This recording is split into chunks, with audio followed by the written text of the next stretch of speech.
Hello friends, स्वागत है आप सभी का हमारे यूट्यूब चैनल से जी ज्ञान पर। आज हम देखेंगे छत्तीसगढ़ प्री बीएड और डीएड एग्जाम के लिए इंपॉर्टेंट जीके, जो कि होगा हिंदी से। इसमें हम देखेंगे वाक्यांश के लिए एक उचित शब्द या एक विकल्प चुनेंगे। मतलब अनेक शब्दों के लिए एक शब्द वाला जो क्वेश्चन होता है ये वही है। इसमें आपको ये आंसर दे दिया है एक शब्द, उसको आपको बताना है कि इसमें से इसका कौन सा जो ऑप्शन है वो सही रहेगा। देखिए इसमें दिया गया है फर्स्ट में प्रत्युत्पन्नमति। आपको बताना है इसका कौन सा राइट आंसर रहेगा। उत्तर न देने की क्षमता को कहते हैं क्या? जो फिर से उत्पन्न हुआ हो, जिसकी बुद्धि में नई नई बात उत्पन्न होती हो, या डी जो तत्काल सोचकर उत्तर दे सके। तो देखिए दोस्तों, इसका राइट आंसर हो जाएगा प्रत्युत्पन्नमति। किसे बोला जाता है?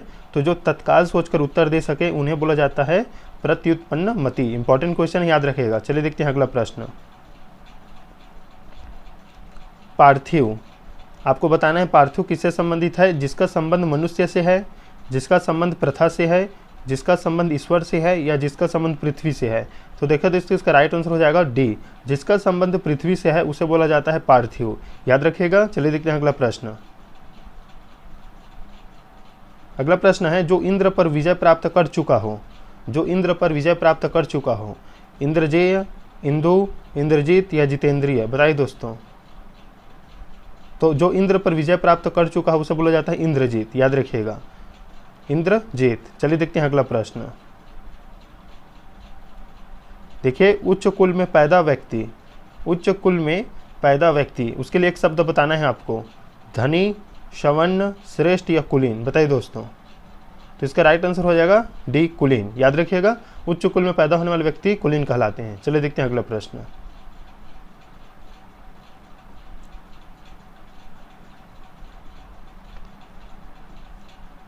मसौदा। निम्न वाक्यांश के लिए उचित एक शब्द चुनिए।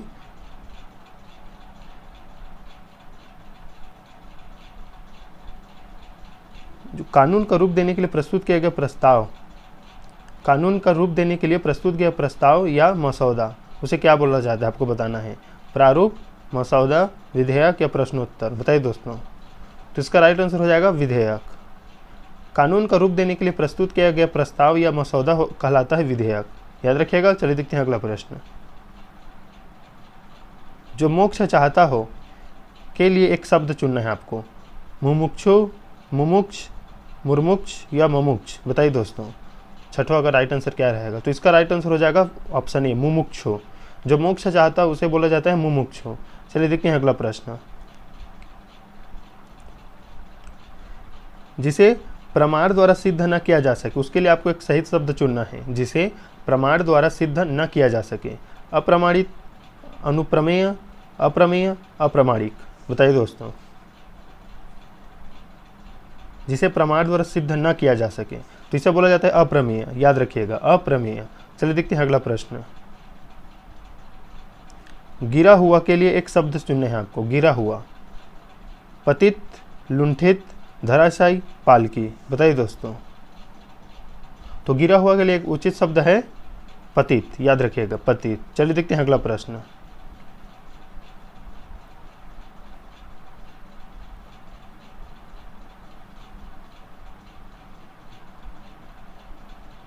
जिसकी आशा न की गई हो क्या बोला जाता है? प्रत्याशा, अप्रत्याशित, आशातीत, अप्रति आशा। बताइए दोस्तों। तो इसका राइट आंसर हो जाएगा अप्रत्याशित। याद रखिएगा, जिसकी आशा न की गई हो उसे बोला जाता है अप्रत्याशित। चलिए देखते हैं अगला प्रश्न।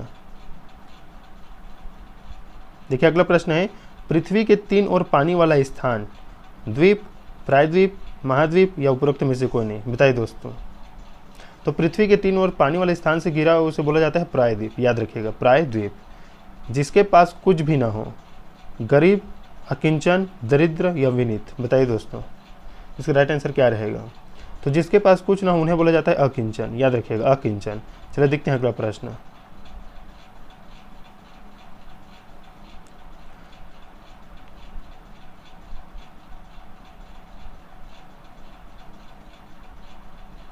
देखिए अगला प्रश्न है विशिष्ट अवसर पर विशिष्ट लोगों के समक्ष दिया गया विद्वतापूर्ण भाषण क्या कहलाता है? संभाषण, अभिभाषण, अपभाषण या अनुभाषण। बताइए दोस्तों। विशिष्ट अवसर पर विशिष्ट लोगों के समक्ष दिया गया विद्वतापूर्ण भाषण क्या कहलाता है? तो इसका राइट आंसर हो जाएगा अभिभाषण। याद रखिएगा।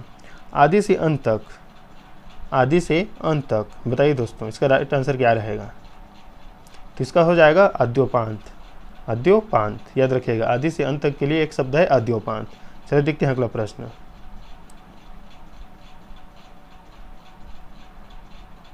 जंगल में लगने वाली आग के लिए एक शब्द चुनना है आपको। अनल, दावानल, जठरानल, बड़वानल। बताइए दोस्तों जंगल में लगने वाली आग के लिए कुछ शब्द बताइए।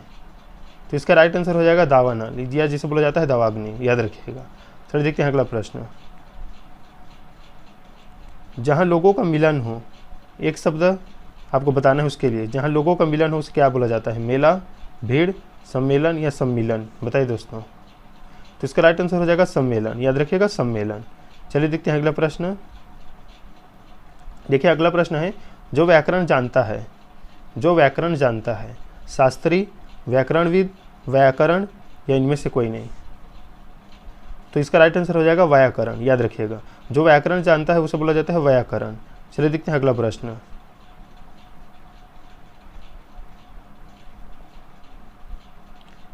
किसी प्रतियोगिता में विजयी होने पर दिया जाता है,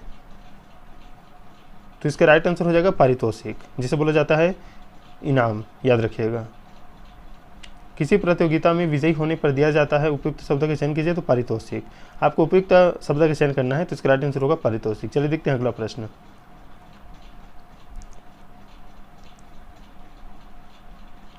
संख्य भाव मिश्रित अनुराग को कहते हैं। संख्य भाव मिश्रित अनुराग को कहते हैं। बताइए दोस्तों क्या कहते हैं? तो इसका राइट आंसर हो जाएगा प्रणय। याद रखिएगा प्रणय। संख्य भाव मिश्रित अनुराग को कहते हैं प्रणय। कुसंगति के कारण चरित्र पर दोष लगना, अपयश, अपकीर्ति, कलंक, दुष्चरित्र। तो कुसंगति के कारण चरित्र पर दोष लगना कहलाता है कलंक। याद रखिएगा कलंक। चलो देखते हैं अगला प्रश्न।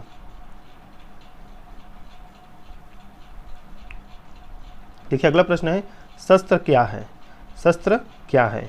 वह हथियार जो फेंक कर चलाया जाता है, वह हथियार जो हाथ में थाम कर चलाया जाता है, एक तरह की विद्या है या इनमें से कोई नहीं। बताइए दोस्तों। तो इसका राइट आंसर हो जाएगा वह हथियार जो हाथ में थाम कर चलाया जाता है, मतलब हाथ से पकड़ कर चलाया जाता है, उसे बोला जाता है शस्त्र। याद रखिएगा शस्त्र। वह हथियार जो हाथ में थाम कर चलाया जाता है उसे बोला जाता है शस्त्र। जो फेंक कर चलाया जाता है उसे बोला जाता है अस्त्र। याद रखिएगा। चलिए देखते हैं अगला प्रश्न।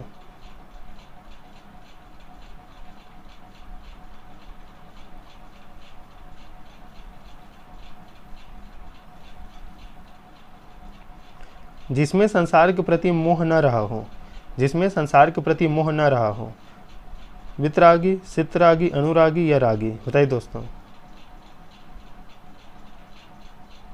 हो जाएगा वितरागी। 21 का ए राइट आंसर होगा वितरागी।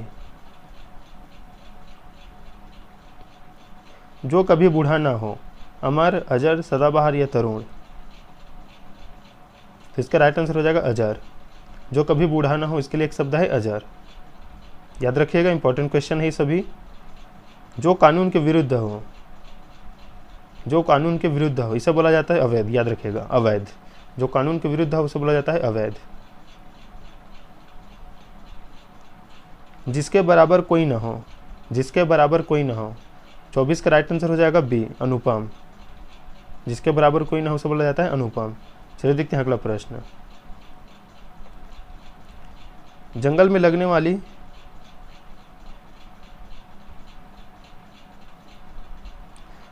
लगने वाली आग को क्या कहते हैं? तो इसे बोला जाता है दावानल। याद रखिएगा दावानल।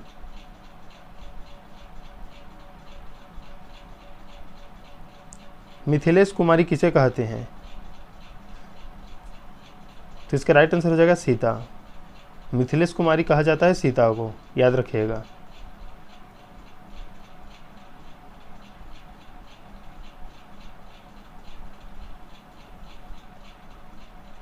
निम्न में से कौन सा पीछे चलने वाला शब्द समूह एक शब्द है? पीछे चलने वाला के लिए अनुगत, पिछलग्गू, पिछल या आगत। तो 27 का राइट आंसर हो जाएगा ए अनुगत। पीछे चलने वाला कहलाता है अनुगत। याद रखिएगा। चलिए देखते हैं अगला प्रश्न। देखते हैं अगला प्रश्न।